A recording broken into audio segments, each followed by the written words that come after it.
Hello, welcome to my review of our Auto Trail V-Line 670S Part 2.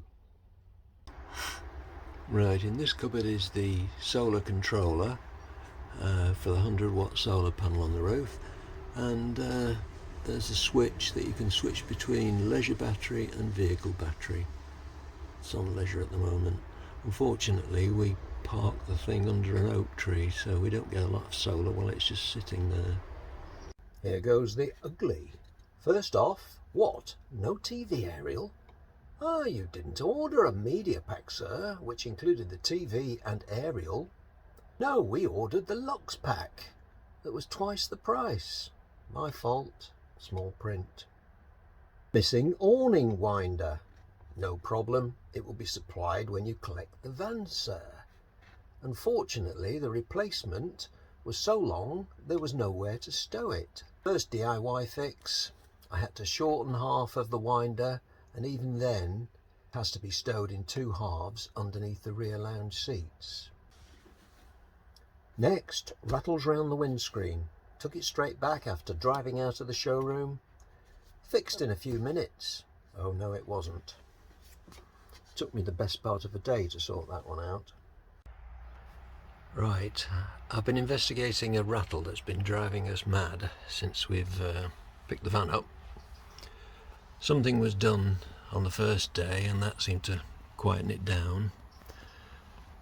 But having stripped it down a little, there's a screw that should be in there that stops this window blind moving, and that is the main source of the rattle. I don't know what these two screws are screwed into, but they're clearly not holding it. I will try a bigger screw in there.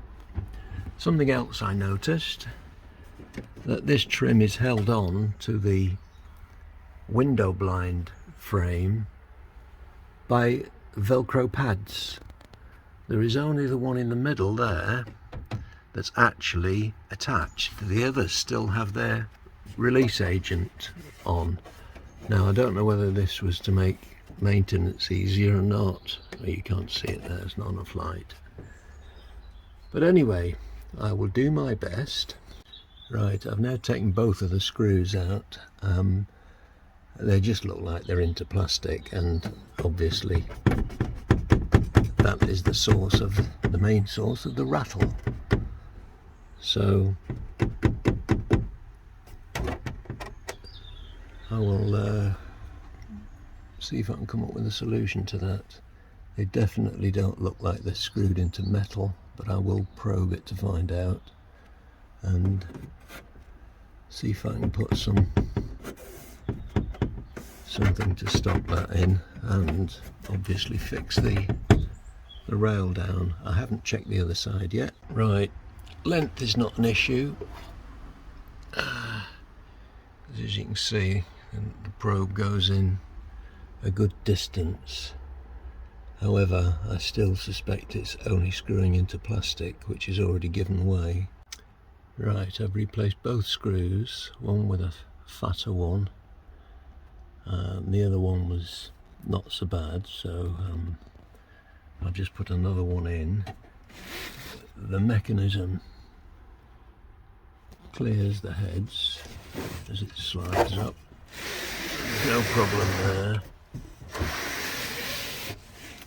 And it is now, won't move and does not rattle.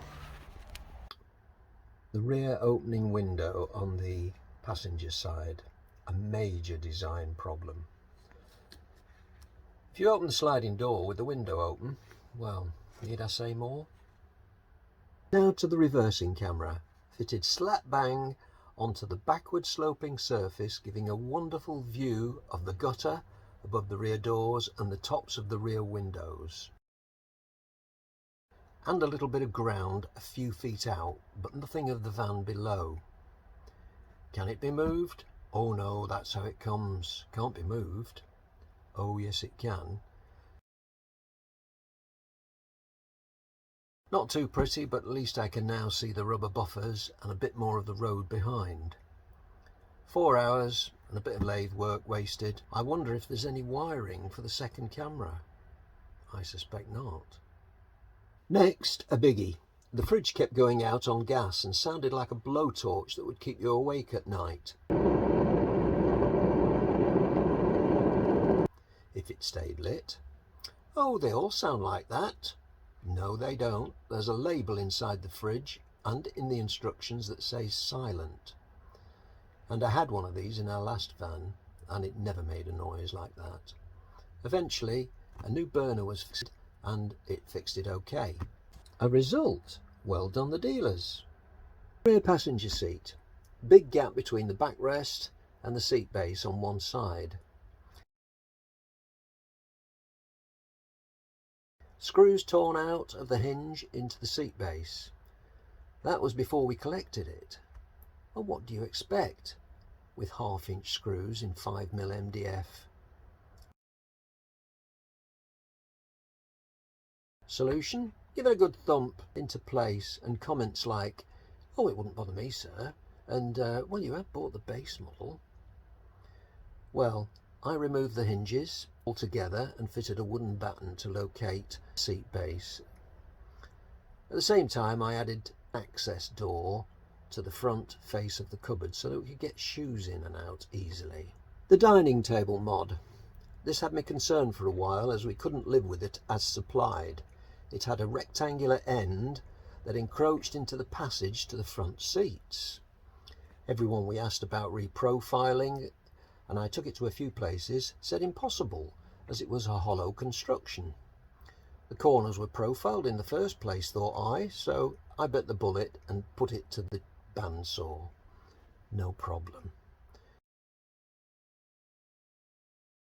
It was filled with rigid foam, but that held its shape when cut and sanded and took acrylic paint very well.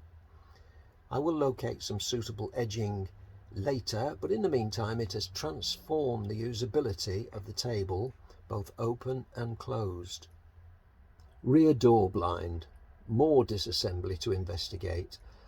I thought it was the panel that just needed shaving, but I was a little surprised when all was exposed.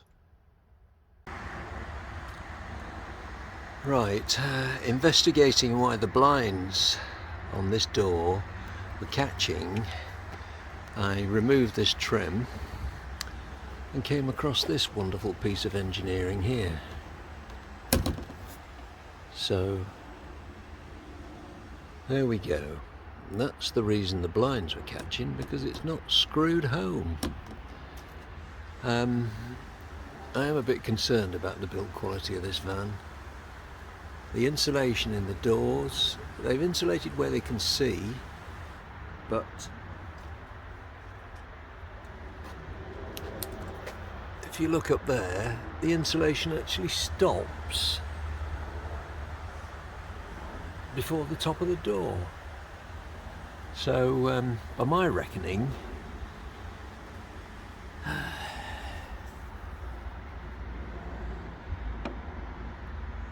anywhere that's not easily accessible is not insulated. I might be wrong, but that would mean taking off more panels. Fortunately, I did have the tools to be able to do that. But anyway, the plot thickens. Okay, I've managed to fit a slightly oversized screw because the hole that the old one went into is just basically too big. Just temporarily put this back, but it's still catching on the trim here, which may be partly why it was forced out in the first place. So I will have to remove this cover and just shave that corner out with a plane.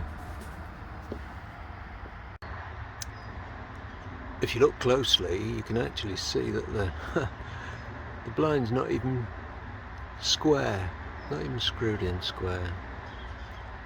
Build quality is depressing me, not so much for this that I can fix, but for what I can't see. Okay, so I've taken the panel off and you can actually see that corner is a lot higher around the trim than the remainder of the way round, so I'm just shaving it down, taking what, 2 up to 3 mil off in this corner. It's coming off quite easy with the plane. Here are some modifications that I've done to the under seat compartment, which was not very accessible without a great deal of trouble, and the hinges on the seat here tore out of the 5mm thick MDF base for the bed. It would be nice if this leg hinged, so when we removed it, it would form a flatter package, and I might see about doing something like that. That's another little mod. I've added 2 25-litre water carriers for when we go off-grid, as it were, for a while. One thing that did seem a bit strange to me, considering that a great deal of motorhomers are not exactly featherweight, is sighting of some fuses down there in the corner. But still, let's hope they don't blow very often. Here we have another little bit of fine-tuning, and we've also done a mug rack there, which would have been nice if they were sort of incorporated as original features, but hey ho, I suppose they are trying to save money at every opportunity. Fresh water tank levels. This is a problem that I have not yet approached the dealers with, but shortly after the control panel indicated 25%, the pump started sucking air. I drained and measured the remaining water, and there was still 18 litres left in the tank. That amounts to 25% of the 70-litre capacity, or 18 kilograms of dead weight, or 18 litres that can't be used. And lastly, a general complaint from my partner regarding storage of essential bits of gear that should be easily accessible. Shoes, cleaning products, plates, cups. You really don't want to go around lifting seats up for these everyday items. Conclusion: quality control, some dodgy design, and quality control. It seems there was none, which is a little disappointing, as one of the reasons from the factory for the delays were they were waiting for quality checks. The van did come with a checklist, with all the boxes neatly ticked, maybe a little too neatly, or am I being cynical? I still think the model choice was correct for the features we required, and I'm lucky having the facilities to be able to sort out some of the problems. The V-Line will be a great van when fettled to our satisfaction, so I suppose you pays your money and you learn by your mistakes, or someone else's, if you're lucky. There are many bespoke builders out there that would have given us the quality product. We visited a couple, but they were very busy, and general level of finish, cabinetry, upholstery still looked a little dated and boxy, and the stated delivery times stretched way into the future. Anyway, I hope this review has been of interest and helpful if you are considering a new van.